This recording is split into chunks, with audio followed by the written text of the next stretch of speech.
Hi, everyone. My name is Debbie Happy Cohen, and this is Glenda Clemens. And before we start, we want you to know that F-bombs are likely to drop during this video. So you have now been forewarned. Is that right, Glenda? You're fucking right. Woo! Glenda is the only person I have ever met in my life, I don't know how this is possible, who can drop more F-bombs than I do and who starts sooner than I do. And it just shocks me. And for me to get shocked is just awesome. So we didn't want to stop her in this interview at all. I want to tell you just a little bit about her and what we're going to cover in our conversation today. I'm thinking about starting a series called Sassy, which is youthful elders share sassy wisdom with grace and love, interviews and more. Because I happen to know quite a few, because I'm head of joy-based living. Who do I attract? I attract youthful elders who are sassy, which is why they stay youthful. Right. I just got stuck. So I want to share this. Glenda has written, that's what I want. I want to read what you wrote. She said, on a personal level, in the last year, I've lost 68 pounds, reversed my type 2 diabetes, and written 5 fucking novels, all big caps, in 1 year, exclamation point. I just realized I lost a pound for every year I've been alive. Marvelous. At this rate, I'll be a newborn in about 60 more years. Time is wasting. I've only got about 30 or 40 years left on Gaia. But then again, time, like death, is a primitive concept. So what I want to say is y'all are in for a really juicy conversation. I want to confess right up front that I have not completely read Glenda's books, but I'm familiar with the characters because I started them, but I didn't stop them because they were boring. They were actually good. But I've been in front of the computer a lot, and it was hard for me to just keep my eyes focused. And so Glenda and I talked about that, and she's actually turning them into audios. And so I can't wait. I just can't wait for the audios to come out because I love the characters. I love what you stand for, Glenda. And without further ado, why don't we start with your books? Tell me about why they're called paradigms and talk about the titles and how you got to that. And how does that sound for a starting place, Glenda? That sounds great. For me, the basics of paradigms are that paradigms are really a map. And if you think of paradigms in that role in your life, sometimes we're following a map of society, sometimes we're following our inner map. And so for me, the inner map is the one that's most important. I kind of have talked with people about this before and said, if I give you a map of Oklahoma City and just one neighborhood and the map is blown up big and you're in Chicago and I give you an address, you don't know how to get there. The paradigms don't match. And so sometimes it's my gut level feeling. I think we as humans wind up trying to use maps other people have given us, and they don't fit with the reality of our inner journey. So that's one reason I chose the word paradigm. The other reason is I'm just enchanted with the word paradigm. Can I tell this story? Tell the story, baby. Tell the story. Okay. Back in 1970, my husband was in Vietnam. And we had just been married a very, very short period of time. And because we got married in May of 1969, and by January of 1970, he was in Vietnam. He was among the last group of men and women drafted for the Vietnam War. So anyway, here I am, this young kid who doesn't know shit from Shinola. And so I'm spending a lot of time hanging out with people who have a lot of marijuana. And so we spend a lot of time being stoned out of our gourds.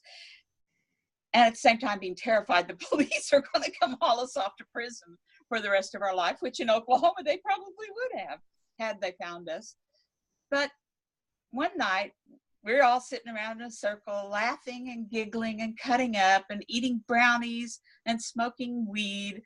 And someone says, what do you think about the word paradigm? And I say, being a naive little girl, I say, oh, I have a paradigm. Is 20 cents all you need?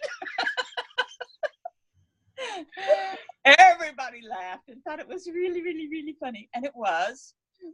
But the next day when I was not quite so stoned, I looked it up in the dictionary and found out, well, crap. I had no clue what that word meant until I looked it up in the dictionary. So I think that paradigms can be simple as 2 dimes, but they can be as complex as life, the universe, and everything. So that's the other reason. I just kind of like the word paradigm. So good. So how does paradigm fit into the title of your book series? Okay, so the book series, each book is a different paradigm. Mm-hmm. And the paradigms are those complex paradigms, life, the universe, and everything. Okay. The books can all be read on a surface level as a romance novel. And they're very good romance novels. Mm-hmm. But the core at the heart of every single book is the paradigm.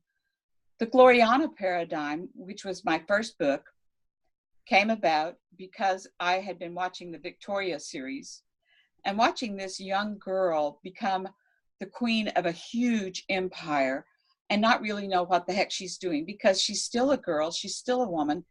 And although she's going to be the monarch, she's been trained to be a woman. She's been trained to be pretty. She's been trained to have men tell her what to do. She's been trained to be under somebody's thumb. Push down, push down, push down. So that was Gloriana. That was her life. So I named it Gloriana because of the music they play for that Victoria series, which is Gloriana for Elizabeth I. Oh, okay. Okay, so I named my character Gloriana. Her mother was an Elizabethan nut. She just loved the history of the Elizabethan era. And so she named her daughter Gloriana after Queen Elizabeth. And her name is Gloriana Elizabeth Pennington. And so in the book, she becomes Glory. But in the book, the serendipitous things that happen give her the freedom to do whatever she wants with her life. And she starts verbalizing these things that she's thought she wanted. And the universe says, well, okay. This is your ride. You bought the ticket. Okay. I think we've all done that. I don't know anybody who couldn't relate to that. Yeah, exactly. So she does this thing that she wants to do, and she thinks it's going to make her life complete, and she's still an empty vessel. She still doesn't have what she really, truly, deeply wants. And so she has to learn about herself on the inside. When she learns about herself on the inside and begins to live that out, the right person appears in her life. And he just happens to be a cowboy hunk in tight blue jeans with curly blonde hair, blue eyes. And when he walks away from her, she just kind of goes, whew, my goodness. But he also is on his own journey. He also is on that same paradigm. I've screwed up my life. How do I get back to my true self? So the Gloriana paradigm is getting back to that true inner self. So would you say that that's like the underlying theme or the main paradigm of all your books? I think it's the basic theme of all of my books. Each book has a different thing. The mother paradigm is about how do you be a good mother? How do you be a really fucked up mother? How do you face motherhood and then have motherhood taken away from you? That's beautiful. The Bell paradigm is my personal treat. It deals a lot with shamanism, with core shamanism, but it deals with life and death. And I do, somebody who is a really big character in the book dies. And apparently, when I got to looking at what the publishers say about romance novels, you never let the important people die. Well, I kill the darling of the book. Yeah. Yep. But not but because Hold on a she, second. Hold on. Say what you just said again because it paused. You said oh, not okay. kill the darling of the book, but not. But she doesn't die because she deserves to die. Yeah. She dies because that's life. Yeah. We don't get to So choose. there's like a real holistic perspective Yes, in there is. throughout your books. Yes. The mother book sounds like there's a message of redemption. Yes. And the redemption does not come from without. It Mm. comes from within. Yes.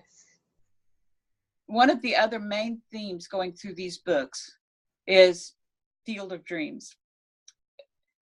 If you build your life to be what you want, you can live within the creation of what you want, Mm. not what is shoved onto you, Mm. but what you want. And even when bad things happen, because you're living from within your inner paradigm, Yes. even the bad things that happen are figure outable. To steal a phrase from, oh, I forgot her name now, and I stole her phrase. Anyway, it means that you can really face life in its wholeness. Yeah. You can really do that. Yeah.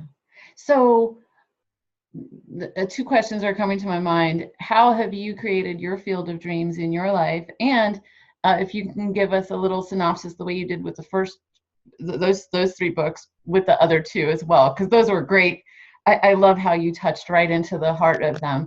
But how have you lived your field of dreams so far? Because you're still obviously in creation mode. And one of your favorite quotes that you said to me, I'm going to make a building block in the Joy-Based Living Village out of it, is what we create is what we live. So what have you created so far? Okay, so when I was a young girl, washing the dishes in a kitchen sink that did not have running water, that had a pump handle into a galvanized tin sink, and we had washing powders instead of liquid dish soap, and we had to boil the water on the stove in order to have hot water to wash the dishes with. So washing dishes was a big chore. And I would look out the kitchen window and I would dream to myself, someday I'm going to have my own house, and it's going to be deep in the woods, and it's going to be a beautiful blue house with a beautiful cedar roof. And I'm going to have that liquid dishwashing soap that has those doves flying around your head, and everything's going to be wonderful. I carried that paradigm with me all my life. When my husband and I moved to Washington State and we pulled in the driveway of our house, my husband's first words are, "Now that's what I call a retirement home." And my thought was, that house is going to be blue. And it is. And so all of my life has been careening towards these last 10 years. And in these last 10 years, I have decided that I don't have to be the society person. I don't have to be the expected woman. I don't have to fit everybody else's paradigms. I need to figure out mine. I began with feminine power. I think, was it 2012, 2014, we both took that class. It was an 8-week class in the summer. Yes. That's for those who are listening, that's how we got to know each other as graduates, really, not really in the class, but afterwards. Mm-hmm. Right, afterwards. And so, we moved here in 2011. In 2010, we moved to Washington State. In 2011, we moved into our forever home. And in 2014, and I started doing Cracked Nirvana blog, which is a whole different other thing. But by 2014, because I did a Google search for feminine power because I wanted to blog about, be a woman, own this, tits and all, own yourself. You are a miracle of creation. Tits and all. Yes. Tits and all, tits and all. And so I thought, I know what I want to say, but I wonder if anybody else has some quotes or clues for it. So I looked for feminine power, and boom, up top popped Evolving Wisdom. Wow. And I joined the Feminine Power course. That's cool. So that's part of my creation. The other part of my creation is the core shamanism that I've been practicing for about 20 years now. That has helped me to get to know me on the inside. Mm-hmm. And it has helped to give me a solid base of spirituality Mm-hmm. that isn't religion, which gives me a lot of peace and comfort. And so every time I really want something, I can get it. Mm-hmm. Mm-hmm. So I know I'm jumping topics here, but it occurred to me to ask you, are you available to people if they want to work with you as a shaman? Yes, absolutely. And we'll say it at the end again, but where would they reach you if they wanted to connect with you? On my website, gclemens.com. G Clemens, Uh-huh. GCLEMENS.com. Yes. And send me a message. I actually have a blog post that's in process that I'm going to make a landing page about core shamanism. Core And, shaman. and that will be up later today. Okay. And so then they can always send me an email from that. There will be at the bottom of that page of core shamanism, there's going to be a link. Okay, great. So you'll be available there. Okay, so let's weave back to the books. Tell us the essence of the other two books. Okay, so the Father Paradigm series. Yeah, the Father Paradigm is the juxtaposition of good fathers and really wretched, wicked fathers, and fathers who are kind of in the middle and don't know how to be. So it's looking at fatherhood from the feminine perspective. Wow. And it has to be from the feminine perspective because luckily I don't have a penis. So, it has to be from the feminine perspective. You're such a badass, man. I believe just telling it like it is and don't make up words. Like, I hate hearing people say fricking when they mean fucking. Either you know how to fuck or you don't. If fricking is the best you can do, you're not for me. Can I tell you something? So I spent about the last year like really intensely studying like narcissistic abuse, emotional abuse, codependency, complex post-traumatic stress. And it was really one of these things that was just like the taking the red pill and like the shoot down the thing just would never end. And I'd be like, okay, all's well, and then sucked back into the current of it, right? And then I started getting to the other side of it. I was like, you know what? I don't think this conversation is going to stop because I think it's really important. A lot of people are dealing with it, but I am committed to making it funny, and I'm committed to like laughing inside of it. And I don't recommend that for people who are actually in an abusive situation. If you're in an abusive situation, get the fuck out. Like seriously, just get the fuck out. It's just, safely, and get help, get assistance, get support. You are not alone. There are people out there who can help you, who will help you. Yes. But that being said, if you are out of the situation and you're dealing with this shithole that you've been handed or a bad set of cards, we both recommend humor, laughter as much as possible. Lighten the load. You already had enough load. So yes. Your books to me are like a lightening of the load. It's like this wisdom is coming with sass and F-bombs. And you said that one of your daughters was like really offended that you had too many F-bombs in the first couple pages. And I live in the deep South now. Like I'm from New York. I have a sailor mouth. I was born in New York, raised in Miami, but living in the deep South, like I don't feel comfortable dropping lots of F-bombs, out in the community, and it embarrasses some of my friends like really badly. So I've given a lot of thought to it because I love my friends, and so some of them have adjusted to me, and with some of them, I've adjusted to them as well. So if we're in a restaurant and I have an F-bomb, I might say freaking, I might say fuck, but so I don't embarrass them. So it's more of like a contextual thing. So being with you, my dear, is like so freeing because you get it. There's a yes.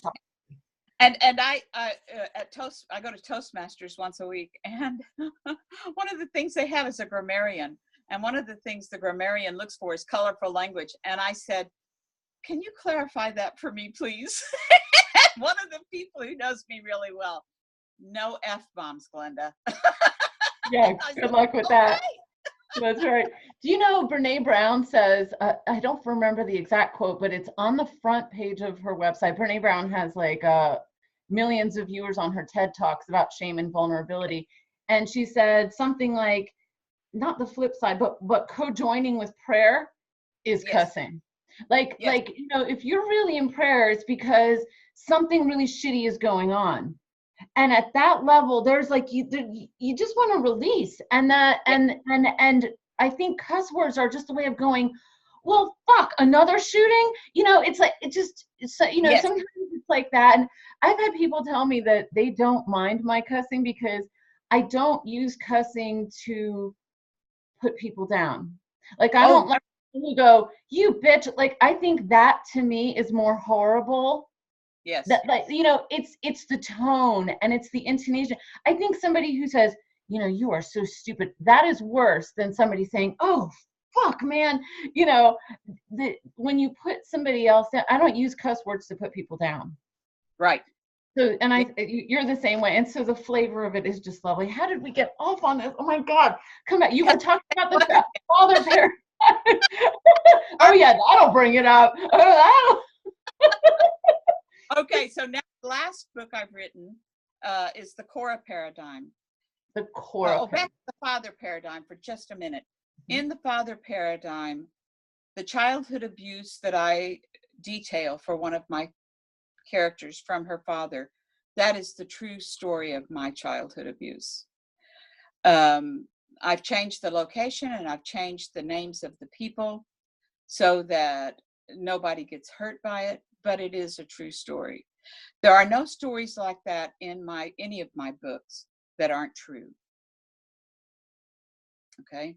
In one of my books, the cowboy character Jake says, when he's driving his pickup down to Southeast Oklahoma, he says, oh, Daddy, you're right. I could just, everything I see, if I could bundle it up and just keep it just like it is, I'd give all of my money for that. Because Southeast Oklahoma in the springtime is stunningly gorgeous. And so, yeah, so that's something one of my friends said to me when we were driving in Southeast Oklahoma. Yeah. She says, oh my gosh, I could bundle up everything I see and just hold it just like this on this perfect day. Right. I'd give everything I have for that. So you're using fiction to tell the truth. I'm using fiction to tell the truth. Well, okay. I'm going to tell you what I'm looking forward to. When I took the Feminine Power class, they said, don't distract yourself while you're in the class. Well, my mind is very distracting. And so I would actually take out a blank journal and colorful pencils and pens, and I would draw while they were talking. There was 2 teachers. And that was those were focusing experiences for me. And those drawings to this day, those illustrations still hold huge value to me and people that I've shared them with. And I want you to know that I am really looking forward to listening to your books in the same way. Good. Because pencils and colors. Mm-hmm. I think that could bring a lot of healing for yourself, yes, but also for people who see your work that comes out of that. Yeah, and it's rare for me to find literature that doesn't that just simply enriches me. That I don't feel like oh damn, they're shaming characters, and those kind of things really get in my way. And so I want you to. It's so funny to interview you before I've read. Usually people read the books first and then they go, oh, now let's tease it out of you. I'm telling you, along with everybody else.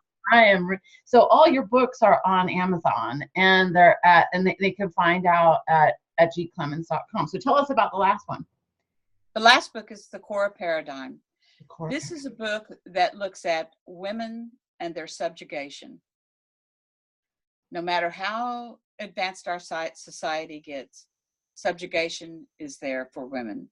It is there for children, but more for women as children and women as adults than for anything with a penis. It's really a huge problem. I still find myself there. An example is, we talked with someone a couple of days ago, my husband and I, and he's just blown away by the books. He weeps through every one of them, and he gives me the best loving feedback of anybody ever. And they wouldn't be half what they are without him. I just have to say that up front. He's my primary editor, but he's also my biggest fan. And we were talking to another man, and the man and David wanted him to read my book, The Gloriana Paradigm. And the man says, and you let her write this stuff? You let her write these words? And David said, there is no way on this earth I would ever try to stop her. Of course. These words need to be said. That's right. So even in this modern time, talking with a modern man in a fairly liberal state, Who's very supportive of you. and he's supportive of me and supportive of David. Yeah. But when he opens the book and reads the first word is fuck, he says to David, and you let her write like this? Wow. Well, fuck that shit. Yeah. And so here's a good man who doesn't see how that subjugates women. Right. The Cora paradigm is about the subjugation of women. And Cora is a character that gets introduced just in dribs and drabs and drops all the way along the other 4 books until the father paradigm, when she becomes a big character in helping women with the abuse they're getting from their fathers. And then she hooks it back up with the character Delbert, who is longing to be back with his wife. They've been apart for 3 years, but they're approaching their 30th wedding anniversary. And he's heartbroken and she's heartbroken, but his pride is standing in the way. Because 3 years ago, a man kissed her and he assumed Cora invited it. And Cora said, fuck that shit. I'm out of here. When you pull your head out of your ass, let me know. I'll come back. So she's miserable and in love with him. He's miserable in love with her. Great. And he finally pulls his head out. Oh, nice. Well, I'm looking for that. Yeah. And the lesbian theme runs through all of the books. It gets to be really, really strong in the Cora paradigm, because I believe love is love. Parts are parts. Some people play with parts that are penises and pussies, and some play with parts that are pussies and pussies, and some play with parts that are penises and penises. Love is love and parts are parts. There's a meme. Okay, another block. Yeah. Parts are parts. Love is the eternal dynamic that we all need and we all seek and we yearn for in a deep, deep way. And just in case you kids out there who are in your 20s, 30s, 40s, 50s, let me give you a little hint. That desire never fucking goes away. I had a patient in Oklahoma. You were a nurse. I was a nurse practitioner. My husband was a family practice doctor. And so this was a patient that we had taken care of since 1982. And I'm going to tell you her name just because she's such a delightful woman, Annie Greensprings. And she would come in and the first thing she would ask me to do is tell her a dirty joke. So I would tell her a dirty joke. And one October, a few years before we moved from Oklahoma, she comes in and she says, I don't need to hear your dirty joke. I want to tell you my dirty joke. And I said, okay. And she says, why don't ghosts have good sex? And I said, I don't know. She says, they have Halloweenies. Isn't that just Put on Paul. But she was going to she was in her 80s at that time, and she was going to the senior citizen center every day just for companionship and socialization. And they have a library there too, and she was always reading and buying and bringing to that library romance novels. And these were the real slutty romance novels. These were the real throbbing members, kind of romance novels. Right. One day, one man said to her, it's kind of a shame you're sitting there with that book and that picture, and I know what kind of trash you're reading. And she says, honey, can you get your dick hard? And he says, no. And she says, then trust me, this is my only joy in life is reading about it. Take that, sir. Yeah, so it's not like I haven't had some mentors along the way to be this kind of old woman, but oh my goodness, yeah. So the desire never goes away. Remember that part. When you get to be 60 and 70 and 80 and 90, the desire never goes away. I had a couple at the Veterans Clinic in Federal Way, Washington, and one of them was 96, the wife was 96, the husband was 99, and the two of them together, holding hands tightly, could walk. They kind of helped each other. But in the exam room, they sat shoulder to shoulder, hip to hip, hands held. And I said to them, I said, I am so happy seeing you. I love seeing how much you love each other.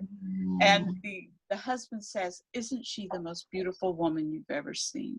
Oh. And I said, yes, she is. It's all about the love. Yeah.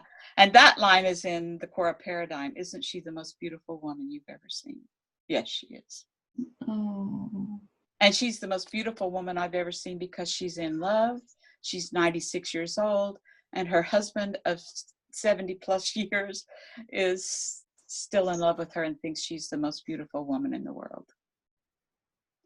Well, I'm all mushy now, man. It's hard to just beautiful. Yeah, it makes you want to cuddle up with somebody, doesn't it? I know. I'm like, the interview. I'm like, oh. Then part of my brain is going, stay on track, Miss Happy, stay on track.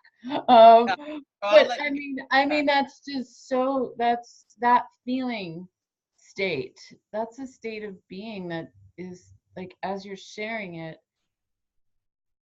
it's contagious. And I think it's contagious in such a healthy way. I think that we need more of that. I think, in so many movies and TV, we kind of superficialize it and we don't get there. Right. We don't access that state. And when a movie does, I mean, man, I'll watch it a million times, but it's very rare. And, to have those people coming into your office like that, like, I think that affects your immune system positively. It gives you hope. It gives you a sense of, wow, if that's where they are, it makes you want to look forward. And in the midst of all the cray-cray that's going on in the world, I think we need more of that. That's why I wanted to do this interview. I didn't know that we would land here, but this is the best landing place ever. This is, to keep this feeling awake and alive. I mean, I can feel the cells in my body more healthy, more receptive, more beautiful, more radiant, just from hearing that story from you. And I know that might sound really woo-woo, but you're a shaman, and I do emotional, energetic healing. And I'm very, very sensitive to, a conversation or walking into a room and, you get that constriction in your body.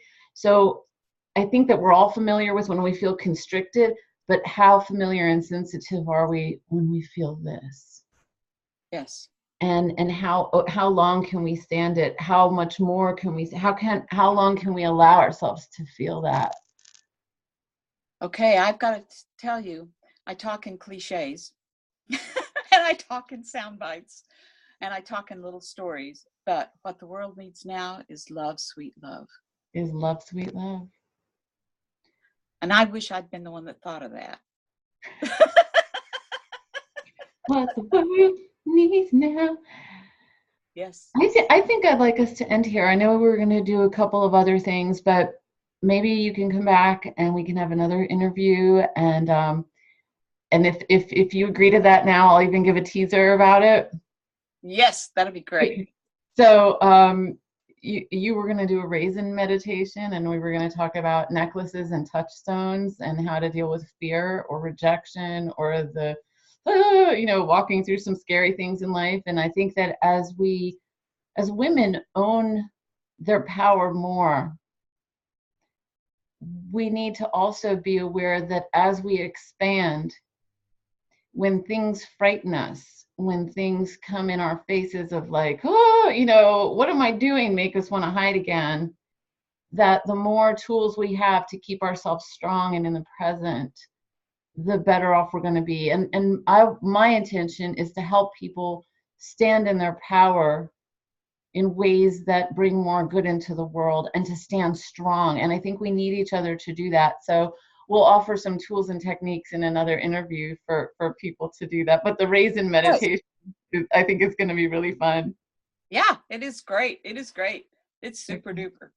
So would you let the listeners know, the best ways to reach you and how to get your books? My books are available on Amazon. They are right now on Kindle Unlimited. I'm going to leave each book up for 6 months on Kindle Unlimited.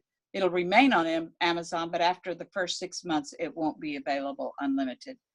But the price is cheap, so it's not a big deal. You can also reach me on Goodreads by just searching for Glenda Clemens. You can go to my website, gclemens.com. I'm on Facebook as author Glenda Clemens. So those are some pretty big ways you can find me. Okay, that sounds wonderful. Glenda, thank you so much for such a wonderful interview, and You're welcome. I look forward to the next one. Thanks. And I look forward to having your books on audio. Yes, I've got to get busy so I can do that for you. So Yes, you need okay. to go away. I can talk. Thank you. Bye-bye. Bye.